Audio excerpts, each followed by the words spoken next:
Tamam mı? Ya yardım destek.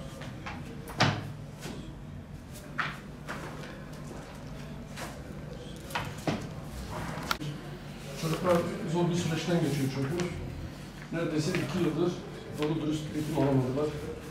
Derslerinden, okullarından geri kaldılar. Başkan teşekkür ederiz.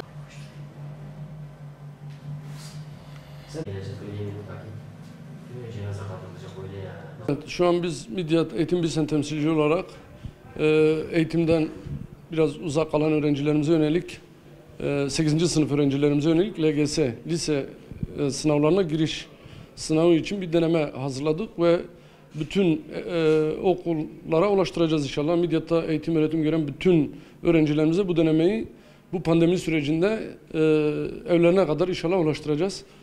55 okul ve 2400 öğrenciye ulaşacağız inşallah. Deneme sınavı dağıtacağız. İnşallah bir nebze de katkı sunmuş olacağız.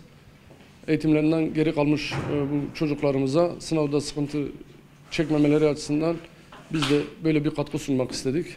İnşallah bunun da devamı olacak. Şimdi bu pandemi sürecinde öğrencilerimiz, bazı öğrencilerimiz hakikaten çok ciddi mağduriyet yaşadı. Evlerinde televizyon olmayan öğrenciler bizlere ulaştı. Birkaç aile bizlere ulaştı. Biz bunlara televizyon temin ettik. Ama tabii haberimiz olmayan belki onlarca aile var. Evlerinde internet, tablet olmayan ailelerimiz var maalesef. Bu çocuklarımız eğitimlerinden uzak kaldılar. Çünkü okullar da kapalı, yüz yüze eğitim de yok. Maddi durumları el vermediği için çocuklarına tablet de alamadı, internet de alamadı. Ve maalesef sınavda inşallah temennimiz bu. Mağdur olmazlar ama durum onu gösteriyor. Bir mağduriyet oluşacak gibi.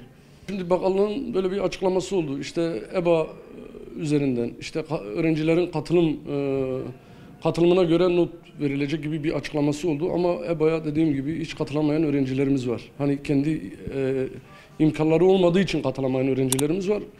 Onlarla ilgili inşallah farklı bir değerlendirme yapılır.